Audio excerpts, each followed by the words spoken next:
Chapter 1. Observing the Armies. The Bhagavad Gita begins with Sanjaya narrating to the blind king Dhritarashtra the scene of the battlefield of Kurukshetra, wherein assembled are two parties, a party headed by the five Pandava brothers, representing Dharma, and the other party headed by the sons of Dhritarashtra, representing Adharma. Arjuna, the leading Pandava, requests his chariot driver and friend, Krishna, to take his chariot in between the two armies so that he could closely inspect those who have come to combat them. Induced by Krishna, Arjuna experiences an acute weakness of heart upon seeing his own family members on the combating side.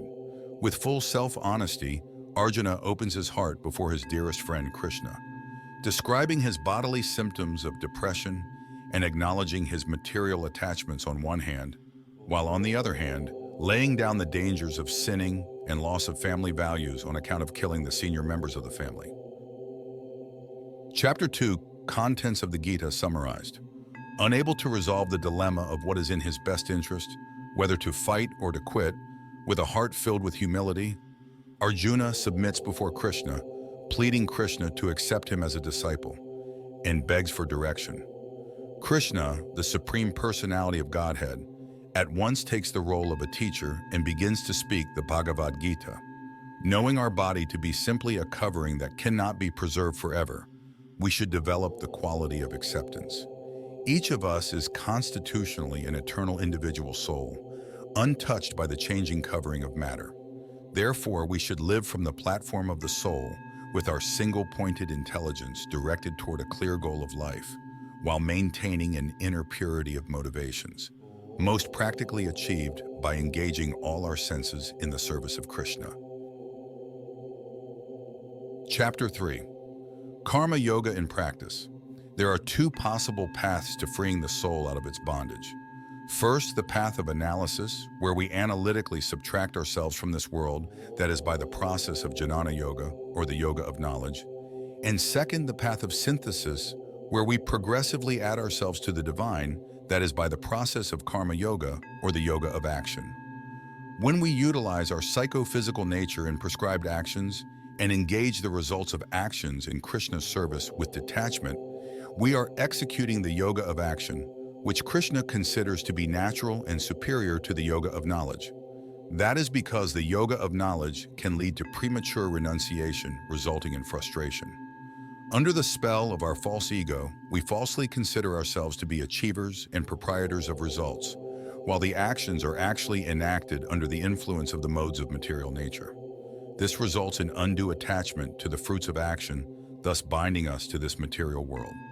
The specific force within the modes of nature that perpetuates our bondage is lust, and our senses, mind, and intelligence act as agencies of lust.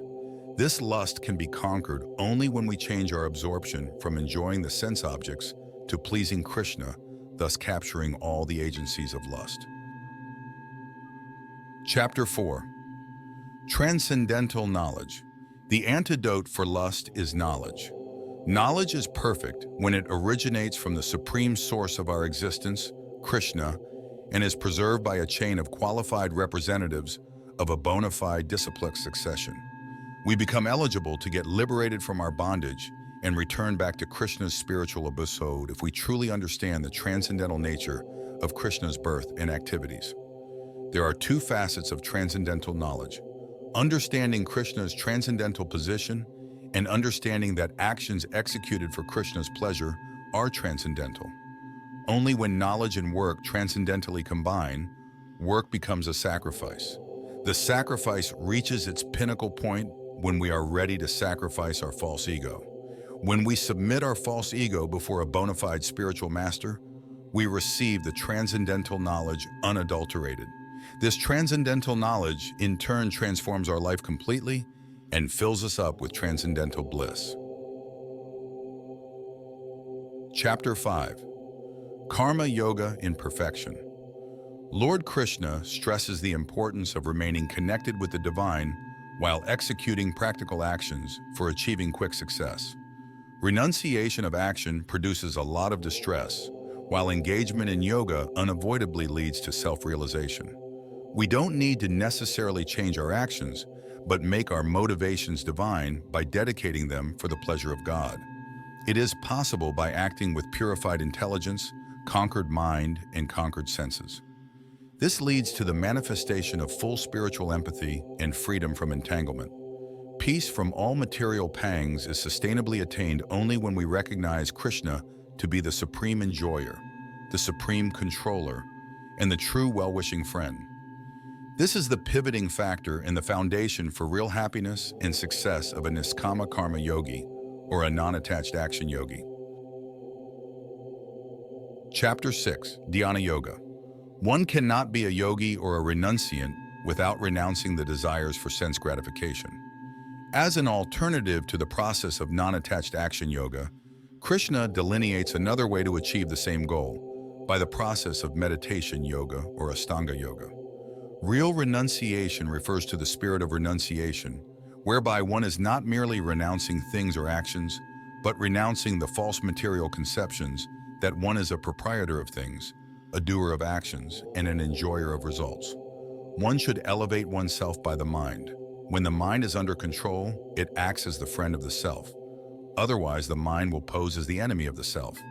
It is indeed very difficult to control the mind. However, it is not impossible. Krishna reveals the secret for controlling the mind. It is possible by suitable practice, abhayasena, and detachment.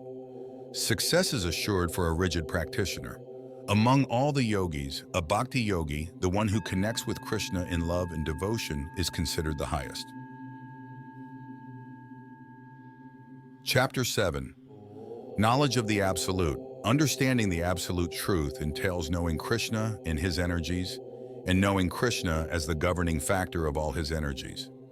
Understanding that devotional yoga is the highest form of yoga, Krishna invites us to practice the process of devotional yoga by bringing our total absorption into thinking of him and engaging in his loving service. The foremost method within Bhakti Yoga is to simply hear from Krishna or about Krishna. Everything rests upon Krishna as pearls are strung on an invisible thread. Nothing and no one is beyond Krishna as the Supreme Person. The realization of our inviolable connection with the source of our existence is the essence of perfection. The divine illusory material energy of Krishna, consisting of the three modes, is practically insurmountable. However, it is possible to go beyond this illusion simply by surrendering our life to Krishna alone. Chapter 8. Attaining the Supreme. At the end of life, one who quits one's body remembering Krishna alone undoubtedly attains Krishna's nature. The general principle is that whatever state of being one remembers at the time of death, one surely attains to that state in the next life. How can we make it possible to remember Krishna alone at the time of death? Lord Krishna's advice is to organize our life in such a way that we can always think of Krishna while carrying out our responsibilities in this world. If our mind and intelligence are dedicated to Krishna, we will undoubtedly attain Krishna. It is possible by regular practice of engagement with Krishna and not allowing our mind to go anywhere else. Krishna is easy to obtain for the bhakti yogis because they are exclusively, constantly, and regularly engaged in remembering Krishna. Chapter 9, the most confidential knowledge. The 9th chapter is a chapter of transcendental mysteries. Krishna's inconceivable relationship with his energetic manifestations unfolds two mysteries. The living entities are simultaneously fully dependent on Krishna and at the same time maintain their independent volition power. The second mystery is that Krishna is simultaneously the cause of all causes within the material world through his energies, and yet he himself is completely aloof and unaffected by those actions. Finally, Krishna presents a sure-shot method to reach him. We should engage our mind always in thinking of Krishna, become Krishna's devotee, worship Krishna, and offer our obeisances to Krishna. Being completely absorbed in Krishna, surely we will come to Krishna. This is the ultimate mystery of Krishna's transcendental reciprocation. Chapter 10. The Opulence of the Absolute. The transcendental mystery continues into the 10th chapter. It is impossible to understand one's source without being favored by the source. Krishna is the source of everything and everyone. the various states of our existence, the demigods, the sages, the progenitors, as well as their descendants. When one hears in a sacred tradition with faith, one receives the favor of the Lord and therefore can know Krishna by revelation. Attaining success in spiritual life entails an understanding of our eternal loving relationship with Krishna, practically acting within that loving relationship and receiving love and enlightenment back from Krishna. Hearing this essential message serves to increase Arjuna's eagerness to hear more. Upon Arjuna's request, Krishna gives an indication of his personal divine opulence, focusing on only the prominent ones, as there is no end to Krishna's opulence. Whatever power, beauty, or glory that is found in existence, it springs from a spark of Krishna's splendor. Chapter 11, the Universal Form. After hearing about the opulence of the Absolute, Arjuna pleads to experientially behold how Krishna pervades and sustains this entire universe with a single fragment of himself. In response, Krishna awards Arjuna divine eyes and draws him into witnessing his mystic opulence in the form of his universal form. The entire continuum of time and space compressed in one form. Krishna reveals himself as the eternal time factor, an agent of destruction. Krishna also proclaims that the outcome of the battle is already set, and so Arjuna should not waver and simply become an instrument to destroy his enemy. Witnessing such an extraordinary form, Arjuna becomes overwhelmed with wonder and fear. Beseeched by Arjuna, Krishna withdraws his universal form and reveals himself again in his beautiful two-handed form. The universal form is a ghastly temporary manifestation of time, while Krishna's two-handed form is the eternal and most sublime form, unbounded by time and untouched by matter. Chapter 12, Devotional Service.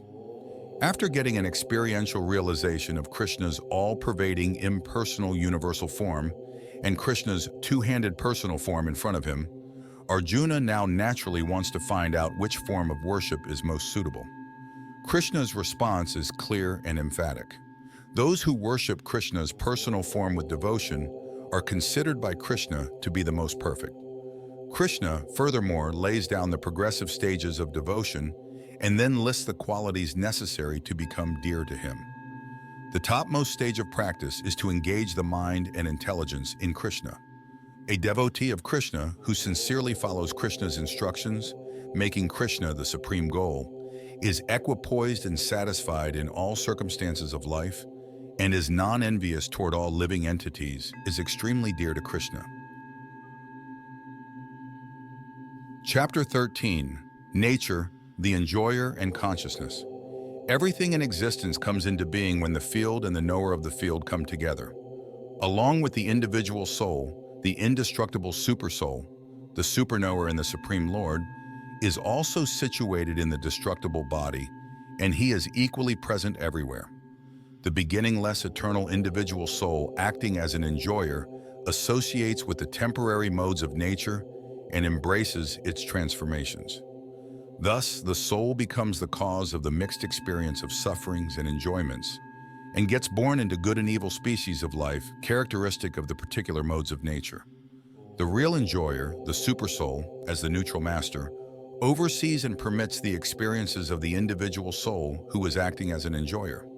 Seeing the role of the individual soul, the supersoul, and the modes of material nature within the field of actions inspires an equal vision toward everyone, one of the foremost qualities highlighted by Krishna to become dear to Krishna.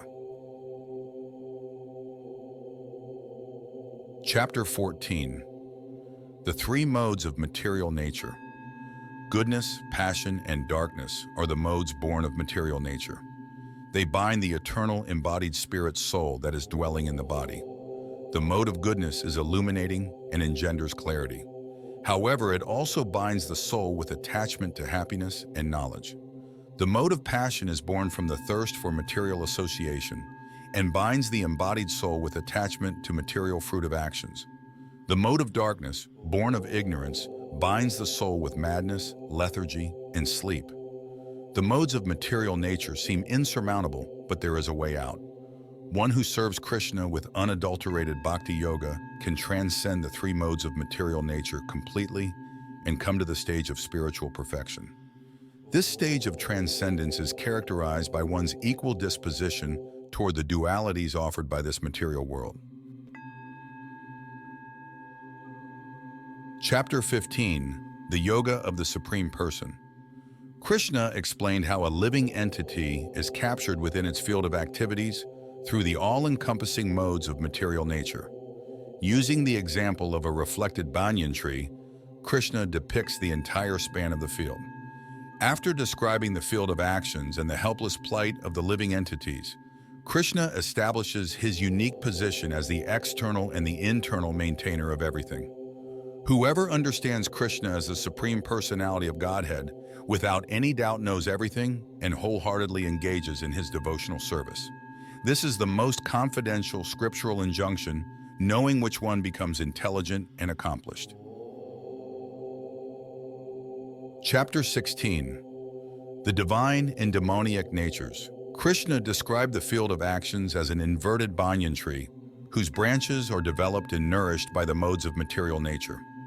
Krishna now brings our attention to the higher and the lower branches of the tree. Krishna gives an overview of the divine qualities born of the mode of goodness, and subsequently an elaborate sketch of the demoniac qualities, which are born of the modes of passion and ignorance. Those who follow the scriptures are divine, and those who don't follow are demoniac. One who discards the scriptural injunctions and acts whimsically attains neither perfection nor happiness. Chapter 17, Divisions of Faith. What if one's faith is not reposed in the scriptures? In that case, one worships according to the faith dictated by one's acquired modes of material nature.